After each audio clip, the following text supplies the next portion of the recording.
I'm Lance. Thanks for tuning in. So today I'm making this video in honor of my birth father, who I think I've mentioned him someone here before, and some people know, but he passed away when I was 8 months old, and today's the anniversary of the day that he died. And I've been super blessed to have two dads. My mom was remarried shortly after, so the only dad that I can remember, you know, I still have him. I'm super blessed because a lot of people don't get that, and also blessed too I've gotten to learn more about my dad and his life and connect with him on the level that I can.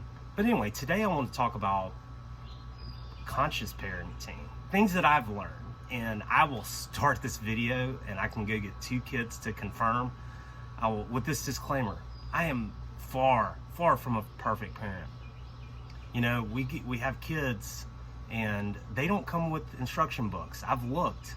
I have one of each. I got a son is 18, my daughter's 16, and neither one of them came with instructions, man. And parenting is trial and error, you know? I mean, there's things that, you know, we make mistakes, like anything else in life, and mistakes, you know, help us grow. But I just want to share some of the things as I've come more along my path of personal growth, and I guess trying to shed my ego and this path of enlightenment that we're all on.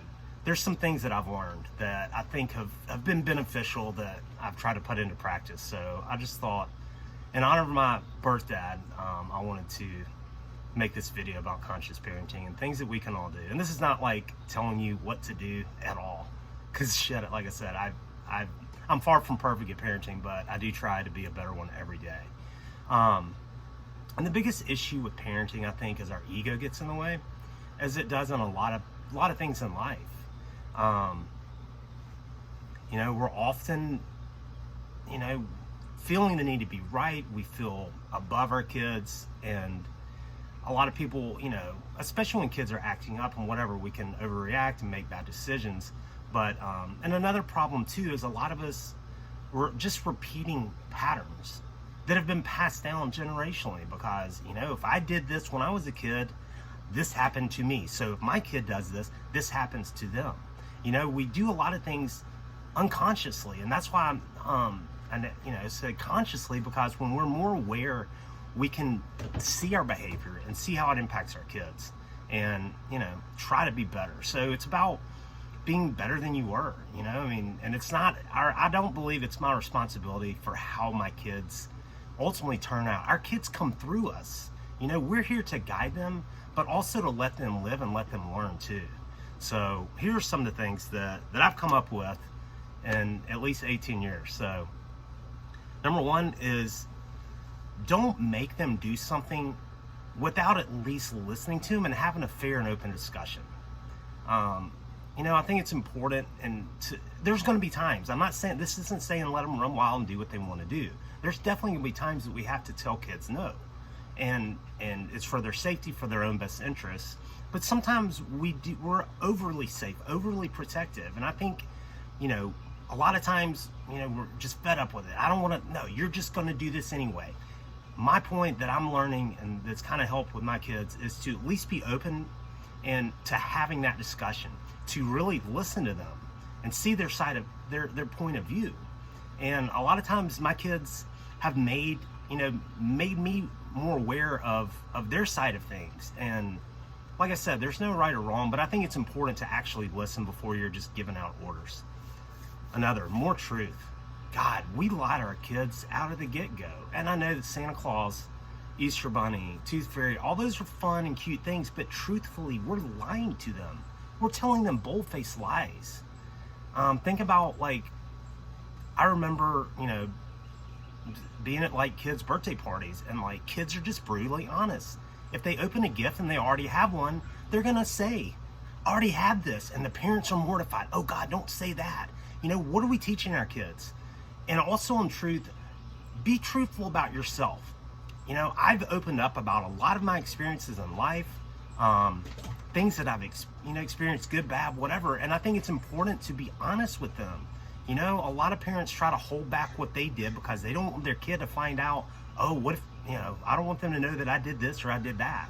On the flip side of that, we're missing out on an opportunity to teach them from that, you know? So just be more truthful, you know, and try to encourage that authenticity and that truth out of them and that voice, because they're going to need that the rest of their lives. Another is dropping your need to be right. And that applies for all of us and all of our relationships. But sometimes I think parents take advantage of that because we're in a position of authority. And a lot of times, you know, it's easy to argue with people, and kids may not see things the way you do. But arguing and needing to be right, that's ego. You know, just be open to their perspective as well. That just goes back to that other point, kind of. Another is allow them to fail. Allow them to make mistakes. Don't be overly protective of them. Mistakes and failures are the only way that we can grow and improve in life. And a lot of us as parents are overly protective, and, you know, whether it's, you know, whatever it may be, but I think it's very important to allow them to make mistakes. You may see your kids about to do something really stupid, but you know what? I think it's more important to allow them to live, to love them and be there for them when they need you. But they need to learn too. Another is ask and respect their opinions, even in disagreements. That goes back to that open communication too. You know, like, just ask for your kid's opinion more. Are we doing that enough? You know, a lot of times as parents, it's still going back to this ego, which is at the root of a lot of the issues. But if we're not really listening to them, if we're just like doling out orders and telling them what to do because it's my way or the highway, you know, like that takes away their sense of self and their voice. And it's important for them to be heard too.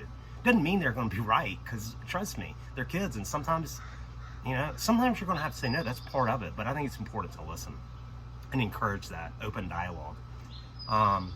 Encourage their passions. You know, a lot of parents get wrapped up in that ego, and we want to live through our kids. Man, I want my kid to be this. I want you to be successful. You know what? I want my kids to be happy. I want them to be happy. I want them to do what they're passionate about, because ultimately, I've learned that the hard way. I've toiled on in things that I hated, that were sucking the life out of me, that led to my drinking and all the problems that I've had, and it was living inauthentically. And, you know, I think it's more important that we steer them towards what they're passionate about. I've got a friend that I had on a podcast, and, you know, he said the advice he gives his boys is find what you love to do and figure out how to get paid to do it. And ultimately, you know, there's so much bullshit in this world, and things are changing rapidly. But just because someone has a label or is an attorney, or maybe someone is just an artist, like, there's nothing that's better than the other. Allow your kids and encourage them to chase their passion. Find a way to do what they love to do and get paid for it. That's ultimately what's most important, because that means that's where they're going to find their peace and their happiness. Trust them more. God, it's tough. It's scary, you know. It's that overprotective part. But a lot of times, like, you know, I mean, there's times like you're concerned, like, oh God, what's going on? But at least trust them until they don't earn it. And I think that goes back to that truth and being open with them. But just try to trust your kids more. Don't assume they're going to do something bad. And if they do make a mistake, they'll live with the consequences and grow through it. Another is be equally proud for who they are, what they are, not as much for what they accomplish.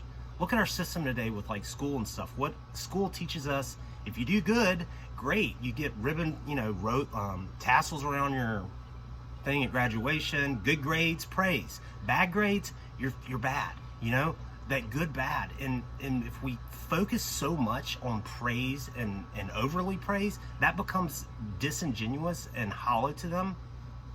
And ultimately, if you're giving out praise, or, you know, focusing and being critical when they don't do well at something, that's, you know, that's just not fair to them. I think it's important to be proud of them for who they are. Be proud of them for what they are. If we attach all of our praise to good things, and then, you know, criticize them or punish them when they make mistakes, it's not teaching a good lesson. Listen intently. Be more open in their opinion. A lot of us, as parents, sometimes will listen, and maybe you've got your mind made up, but be open to what they have to say, as opposed to just saying, nope, you're not doing it, or you listen to me, don't you argue with me. That's not going to be productive. We're raising our world's future, our kids. Allow them to, treat them that way. Treat them with respect and listen to them. And the last thing, I guess, was like encourage them more than punish them. We get in this trap, and sure, there's consequences, but you know what? Most times when we mess up in life, we're gonna have to deal with them anyway. And I'm not saying don't punish your kids, because sometimes that's important to teach them a lesson. But if you're constantly in the mode of punishing and don't do this, or I'll take your phone away, or this, that, or the other, those are threats. And we can either treat our kids that way, or we can encourage them. Good job on that. Encourage them. Positive is always better than negative. So that's pretty much all I've got for today. And like I said, I am far from the perfect parent, and we're all of us as parents are trying to do our best. But I do think I think it's really important that we learn to listen to them, to trust them, to be open and honest with them about ourselves and our past too. Keeping secrets from kids is not healthy either. All right, everybody, have an awesome day and a happy now, because you can't be happy yesterday and you can't be happy tomorrow. Thanks.